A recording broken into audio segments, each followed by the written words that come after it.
Welcome back. You're still watching tonight on the special coverage of the budget 2025-2026. Kenya's National Treasury Cabinet Secretary John Mbadi has outlined an ambitious plan to finance the 4.29 trillion shilling budget for the financial year 2025-2026. Part of that includes a deficit of over 923 billion shillings, which will largely be financed through domestic borrowing. A third of the local revenues are expected to come from income taxes on salaries and business profits. Our reporter Dennis Otieno gives us the breakdown. Treasury CS John Mbadi ruled out the introduction of new taxes, opting instead to widen the tax base and improve compliance to raise 2.75 trillion shillings in ordinary revenue. Mr. Speaker, in this respect, CS Mbadi planning to raise this through 1.2 trillion shillings from income tax, meaning tax on salaries and business profits.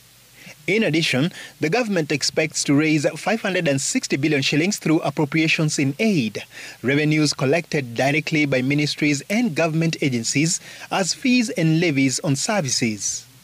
The National Treasury projects to receive grants of up to 47 billion shillings from development partners. Put together, the government now projects a total revenue collection of 3.35 trillion shillings, falling short of the 4.29 trillion shillings budget target, creating a fiscal deficit of 923 billion shillings. We are also conscious of the fiscal constraints that demand our collective attention and thoughtful action. 1. Rising demands for increased public spending, which could lead to either higher debt or the need to raise taxes, both of which require careful consideration and balanced decision-making given current public concerns.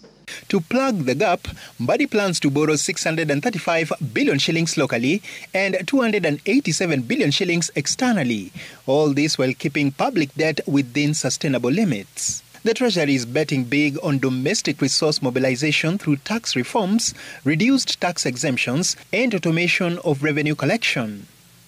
The Treasury is also scaling up public-private partnerships targeting 70 billion shillings from the private sector to fund infrastructure projects across energy, water, and transport.